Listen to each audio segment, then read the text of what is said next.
Hello guys, welcome to our YouTube channel Myntra school of English. पिछली video हमने ये देखा था कि प्रॉपर नाउन कौन-कौन से होते हैं। हमने ये देखा था कि बहुत लोग कंफ्यूज होते हैं कि प्रॉपर नाउन होते क्या हैं, ठीक है? तो हमने ये देखा था उसके अंदर कि हम किस तरीके से प्रॉपर नाउन को पहचान सकते हैं या कौन-कौन से प्रॉपर नाउन होते हैं। अब हम लोग ये देखते हैं कि जिसमें बहुत सारे लोग कंफ्यूज होते हैं कि किस प्रॉपर नाउन से पहले द लगाते हैं या फिर आर्टिकल लगाते हैं। तो आज हम उसी विषय में चर्चा करेंगे डिटेल में। चलिए देखते हैं। सबसे पहले रूल देखते हैं कि प्रॉपर नाउन कहाँ पर या किस तरीके से यूज़ करते हैं। जैसे proper noun usually do not need an article, मतलब जो प्रॉपर नाउन होता है उसको आर्टिकल की ज़रूरत नहीं होती क्योंकि वो पहले से ही एक यूनिक आइडेंटिटी प्रोवाइड करता है, because they already identify a specific person, place और थिंग। लेकिन हम लोग इसके किस तरीके से द लगाते हैं, कहाँ पे द लगाते हैं, उसका रूल डिस्कस करते हैं। The proper noun is descriptive, plural और कलेक्टिव इन सेंस। हम लोग द तभी ऐड करते हैं जब प्रॉपर नाउन जो आपका होता है डिस्क्रिप्टिव सेंस में। डिस्क्रिप्टिव मतलब जैसे कि द, ये लिखा हुआ है ना आपका, the middle east. Middle east ये डिस्क्रिप्टिव फॉर्म में, दो फॉर्म में आपका, कम से कम दो नाम है उसके, तो डिस्क्रिप्टिव फॉर्म उसको बोलते हैं हम लोग। प्लूरल हो या फिर आपका कलेक्टिव इन सेंस में हो तब आप उसके आगे द लगाते हैं। या फिर आपके the article is part of its official और स्टेब्लिश्ड नेम, मतलब अगर द उसके ऑफिशियल नाम का ही पार्ट हो। जैसे बोलते हैं कि कोई एग्जांपल जहाँ पे आपका पहले से ही द लिखा हो, जैसे द द बाइबल हो गया, या फिर कोई भी ऐसा नाम हो गया जिसके आगे आपका द पहले से ही लगा हुआ हो। तो जैसे मैं बोलता हूँ the Myntra school of English, अगर मैंने the Myntra school of English से पहले लगाया होता है इसके ऑफिशियल नेम में, तब उसका वहाँ पे द लगा सकते हैं क्योंकि वो उसके ऑफिशियल नाम का पार्ट हो गया। नेक्स्ट है आपका the noun is used in a generic, comparative और स्पेशल कॉन्टेक्स्ट। तो अगर द तब लगाएंगे जब वो नाउन आपका किसी स्पेशल कॉन्टेक्स्ट में यूज हुआ हो, तब आप द लगाएंगे। अब एक एक करके डिस्कस करते हैं कि मतलब कहाँ कहाँ पे आप द लगा सकते हैं। तो द किन किन कंट्रियों के आगे आपका द नाम लगता है, ठीक है? जैसे हम लोग, बहुत सारी कंट्रीज होते हैं, हर कंट्री के आगे आप द नहीं लगाते हैं, लेकिन कुछ ऐसी कंट्रीज होती हैं जिसके आगे आप द लगाते हैं। जैसे देखते हैं, कंट्री नेम इज प्लूरल और डिस्क्रिप्टिव इन फॉर्म, मतलब यहाँ पर डिस्कस किया ना हमने, यहाँ पर डिस्क्रिप्टिव या प्लूरल फॉर्म में हो किसी चीज का नाम, तो उसके आगे आप द लगाते हैं प्रॉपर नाउन का, और प्रॉपर नाउन हमेशा कैपिटल फॉर्म में ही लिखते हैं। तो descriptive in form with words like Republic, states, kingdom, federation या एमिरेट्स। आपने बहुत सारी कंट्रीज के नाम देखे होंगे जहाँ पे जिसके नाम के अंदर फेडरेशन आता है, या स्टेट्स आता है, या यूनाइटेड आता है, या किंगडम आता है।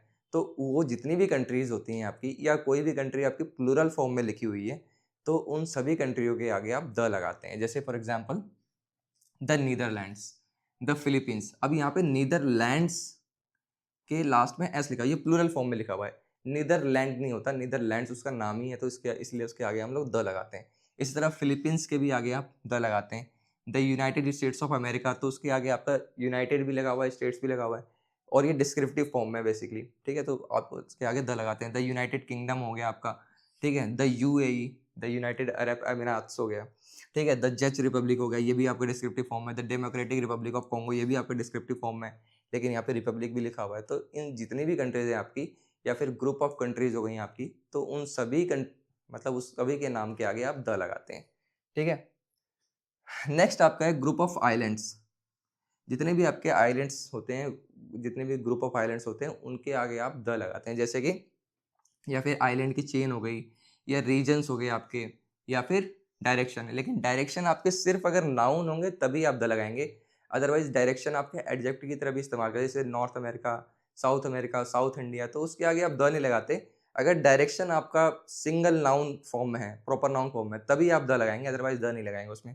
एग्जाम्पल देखते हैं, जैसे आइलैंड्स के example, the Andaman islands, the Maldives, the Bahamas, ये सारे आइलैंड्स के एग्जाम्पल हैं। द मिडल ईस्ट ये आपका रीजन है, द आर्कटिक रीजन हो गया, द ट्रांस हिमालय रीजन हो गया, ये सारे आपके रीजन्स हैं।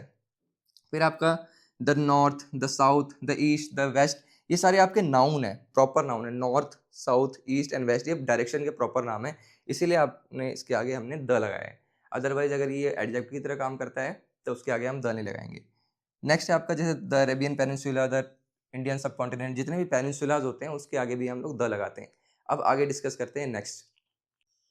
अगला है आपका रिवर्स, ओशन, सीज, गल्फ्स या बेज, कैनाल्स, स्ट्रेट्स या डेजर्ट्स। इन सभी नामों के आगे आप द लगाते हैं।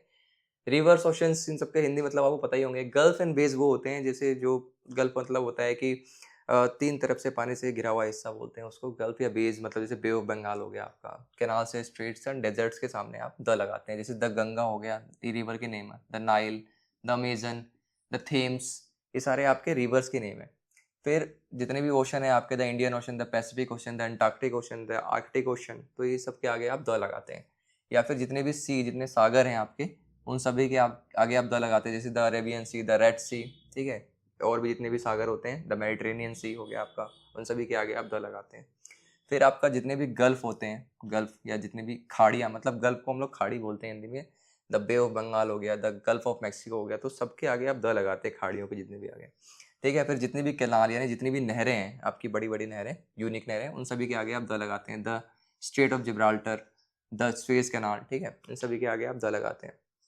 फिर आपके जितने भी डेजर्ट्स होते हैं यानी जितने भी रेगिस्तान होते हैं, जैसे द सहारा हो गया, the Thar desert, the Gobi desert, जितने भी आपके डेजर्ट्स हैं उन सभी के आगे आप द लगाते हैं।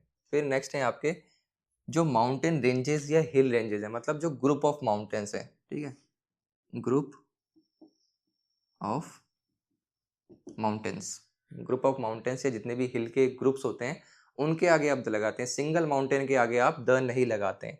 जैसे फॉर एग्जांपल द हिमालयाज, ये क्या है आपका ग्रुप ऑफ माउंटेन, मतलब एक रेंज है हिमालय की, उसके आगे आप द लगाएंगे।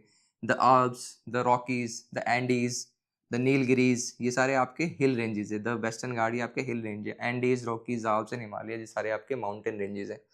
फिर आप जितने भी आपके हिस्टोरिकल इवेंट्स हो गए, वॉर्स, एराज, पीरियड्स, रिवॉल्यूशन, फिर मूवमेंट्स, ट्रीटीज, डिक्लेरेशन या डायनेस्टीज या एम्पायर्स हो गए, इन सभी के आगे आप द लगाते हैं। एग्जाम्पल देखते हैं, जैसे द फर्स्ट वर्ल्ड वॉर, ये क्या है आपका हिस्टोरिकल इवेंट है यानी वॉर का इवेंट है। The second world war, the cold war, तो इन सभी के आगे आप द लगाते हैं। द मुगल एरा, ये आपका एरा हो गया या फिर आपका कोई डायनेस्टी हो गई, ठीक है। The Ice Age, the Renaissance, the French Revolution, the Industrial Revolution, the Treaty of Versailles, the Mughals, the Roman Empire, the British Empire, ये सारे आपके क्या हैं, इन सभी के एग्जाम्पल्स हैं। इन सभी के आगे आप द लगाते हैं। फिर नेक्स्ट है आपका जो जितने भी आपके इंस्टीट्यूशंस, ऑर्गेनाइजेशंस, डिपार्टमेंट्स या services, political groups, religious institution, जब हम बात करते हैं रिलीजियस इंस्टीट्यूशंस की तो बहुत ही स्पेसिफिक जगह पे हम लोग द लगाते हैं। हर जगह रिलीजियस इंस्टीट्यूशन में हम लोग द नहीं लगाते हैं। फिर आपके गवर्नमेंट बॉडीज हो गई या कंपनीज, जिनके ऑफिशियल नेम होते हैं कंपनीज के, जिसपे ऑफिशियल नेम में ही द होता है, तो वहाँ पे हम लोग द लगाते हैं। एग्जाम्पल्स देखते हैं, जैसे द यूनाइटेड नेशंस, ये क्या आपका ऑर्गेनाइजेशन है बहुत बड़ा, तो उसके आगे आप द लगाते हैं। द वर्ल्ड हेल्थ ऑर्गेनाइजेशन, इसको हम लोग WHO भी बोलते हैं, तो उसके आगे भी आप द लगाते हैं। फिर जैसे जितने भी आपके डिपार्टमेंट्स या फिर जितनी सर्विसेज होती हैं, the army, the navy, the police, ठीक है, तो इतनी जितनी भी आपकी सर्विसेज होती हैं तो उसके आगे भी आप द लगाते हैं। फिर जितने पॉलिटिकल ग्रुप्स होते हैं उनके आगे आप द लगाते हैं। The Congress, the BJP, the labour party, ठीक है, द समाजवादी पार्टी, तो जितने भी आपके पॉलिटिकल ग्रुप्स होते हैं उनके आगे आप द लगाते हैं। फिर आप ये रिलीजियस इंस्टीट्यूशंस के आगे भी द लगाते हैं, लेकिन जब ये बहुत ही स्पेसिफिक प्लेसेस पे जब यूज़ करते हैं तभी हम द लगाते हैं, वैसे हर जगह नहीं। अदरवाइज चर्च कॉमन नाउन होता है, मॉस्क भी कॉमन नाउन होता है, हमें नहीं पता है किस मॉस्क के बारे में बात कर रहे हैं, लेकिन जब हम लोग पार्टिकुलरली किसी प्लेस के बारे में बात करेंगे तो द लगाएंगे वहाँ पर।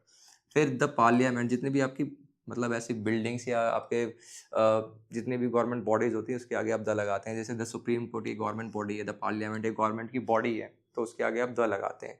फिर जितने ऑफिशियल कंपनी के नेम हो गए, the Coca Cola company, the Walt Disney, इनके ऑफिशियल नेम में द होता है, तो उसके आगे भी द लगाते हैं हम लोग, ठीक है।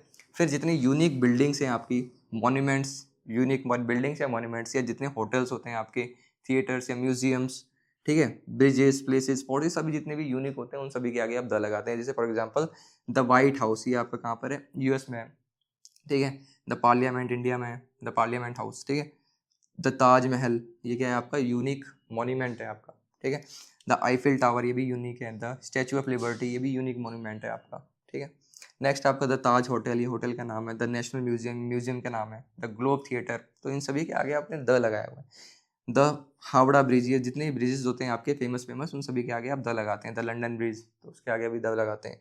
फिर आपके जितने फोर्ट्स होते हैं या जितने पैलेसेस होते हैं, तो उन सभी के आगे अभी हम लोग द लगाते हैं। जितने मतलब यूनिक नाम है उन सभी के आगे हम लोग द लगाते हैं। अब अगला देखते हैं कि कौन कौन से है, किन किन प्रॉपर नाउन के आगे द लगाते हैं। अब अगला है आपका, जैसे जितने भी न्यूज़पेपर्स, मैगजीन्स या जर्नल्स होते हैं उनके नाम में ही द लिखा होता है, इसलिए उसके आगे भी द लगाते हैं। जैसे for example the times of India, the Hindu, the Indian express, the guardian, the New York times, the Washington post, लेकिन कुछ ऐसे भी आपके मैगज़ीन्स होते हैं जिसके जो लोग द ड्रॉप कर देते हैं, है ना? जैसे फोर्ब्स मैगज़ीन हो गई, उसके आगे आप द नहीं लगाते, ठीक है? तो इसी तरह और भी मैगज़ीन्स होती हैं जिन्होंने मतलब जो द को ड्रॉप कर देते हैं अपने ऑफ़िशियल नेम में, तो उसके आगे हम लोग द नहीं लगाते। नेक्स्ट आपका जैसे जो जितने फैमिली नेम्स होते हैं यानी फैमिली एज़ अ ग्रुप, तो उन सभी के आगे हम लोग द लगाते हैं, जैसे द शर्माज़, द गुप्ताज़, द सिंघ्स, ठीक है?